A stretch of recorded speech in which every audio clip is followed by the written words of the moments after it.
Hey world, thanks for tuning in. A lot of you guys saw my video entitled Impromptu Video on Prepping. I filmed that last night. Got some pretty good response. I was really surprised, and considering it wasn't very well thought out or anything, it was just something off the top of my head I shot.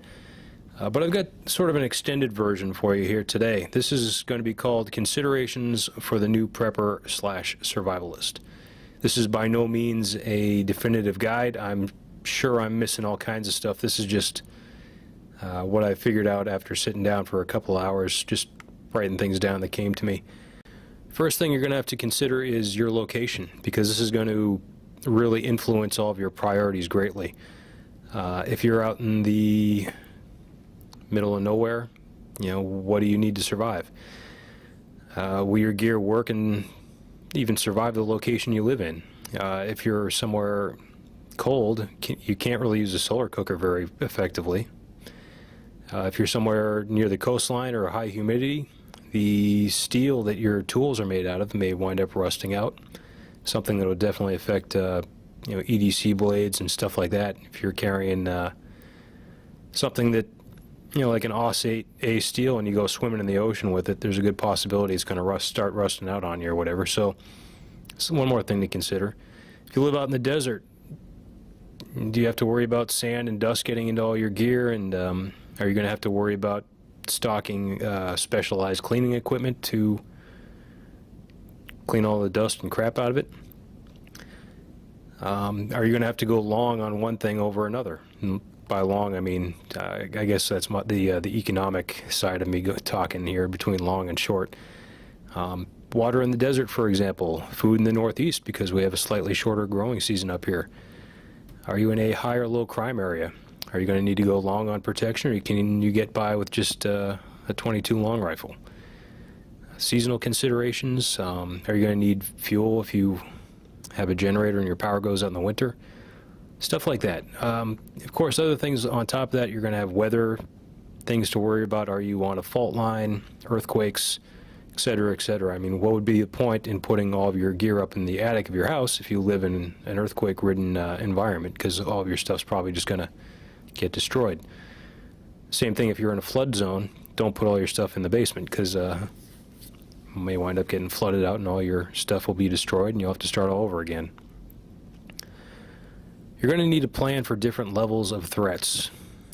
Your threats are more than likely going to be an outgrowth of your location.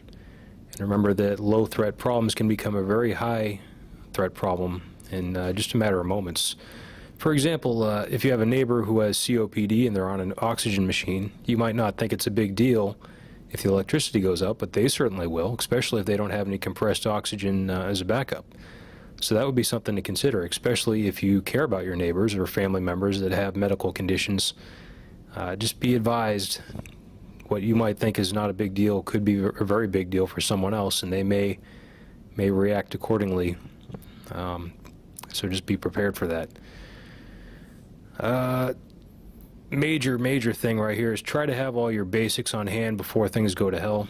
You're going to want to stock up on long-term storable foods, specifically staples like rice and beans and flour.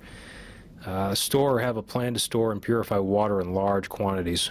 Water filters are probably more important than food storage. Actually, I can say they definitely are more important than food storage. If you're near a lake or other water source, how are you going to transport the water back to your house in order to filter it out? Other things you might want to consider is how to dig or digging it really isn't a problem, but just consider the source of your water as well too. It may be to your benefit to dig a Egyptian well along the banks and take the water out of that, because the sand will act as a natural purifier to some extent and take out some of the toxins. Like if you live on the Mississippi River or something like that, you're not going to want to run that straight through your filter, because it's probably still going to be full of all kinds of stuff that you won't want. Use the earth as a natural filter if you can.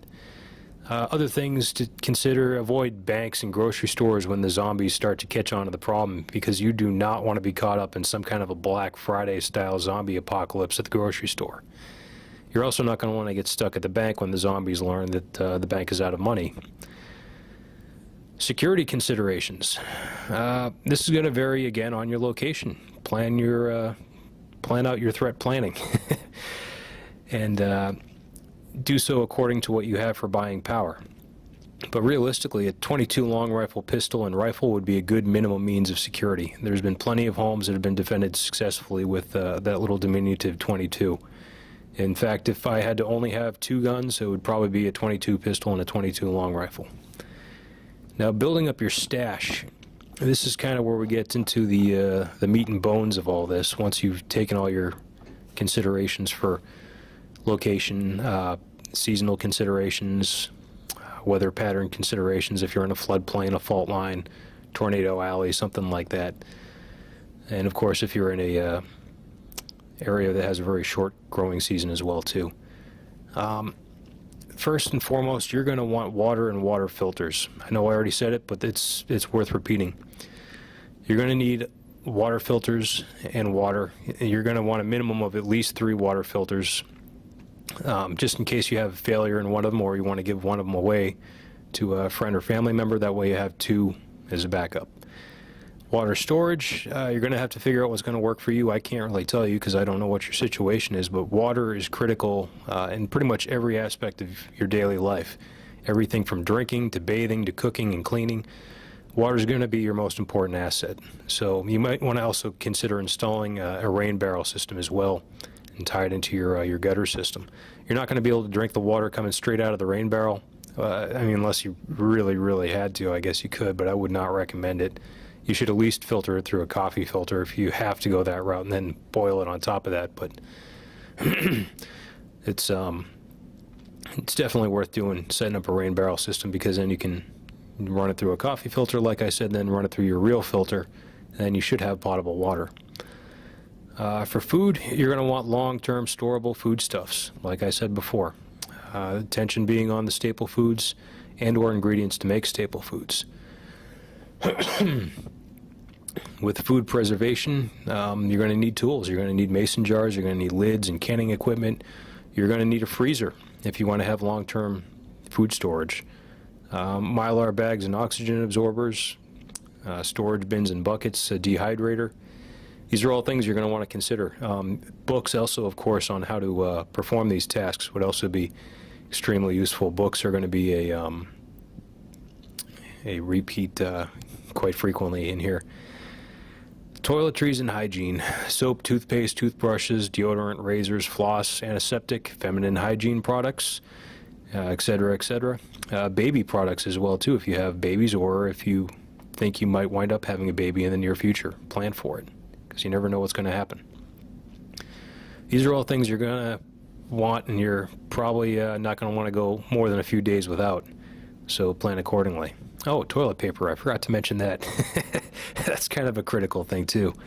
One little tip that I've found: if you can find the crystal style deodorant, it does not work as well as your standard Speed Stick or Old Spice or whatever, but it's a awesome long-term storable product. It'll last probably years, just one stick of crystal deodorant. And the good news, it's really, really hypoallergenic, so people with really sensitive skin can use it as well too. Ammunition.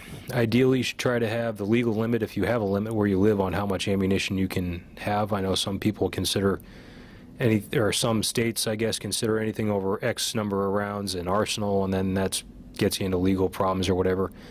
But assuming you don't have a legal limit where you live, I'd say minimum of 500 to 1,000 rounds per caliber. Realistically, you're probably going to want more than that. And for staple rounds, you're going to want way more than that. I'm talking like 22 long rifle, 12 gauge shotgun, stuff like that. You're going to want more. Gardening supplies, major consideration. Heirloom seeds, hand tools, fuel storage for tillers, which is going to require stabilizer, means of watering, books on how to garden, soil enhancements if your soil totally blows, wooden stakes, cord for tying up plants, bushel baskets for picking and storing what you produce. And again, you're going to need books to learn how to store what you produce as well. Medical supplies. You're going to need some well-stocked first aid kits, whatever medications you may need, and books on first aid as well too.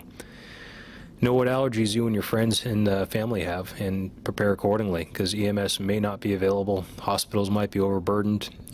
We don't know what's going to happen. It certainly doesn't have to be the zombie apocalypse. It can just be an earthquake. It can be a tornado. It can be a flood. It can be anything. Major stock market crash. Who knows what's going to happen? It's always good to be prepared, though. Building and repair supplies. If you're staying in your house, it's good to, if you're staying in your house and you've been in your house for a while, you're probably going to know what's coming up on repair and what isn't.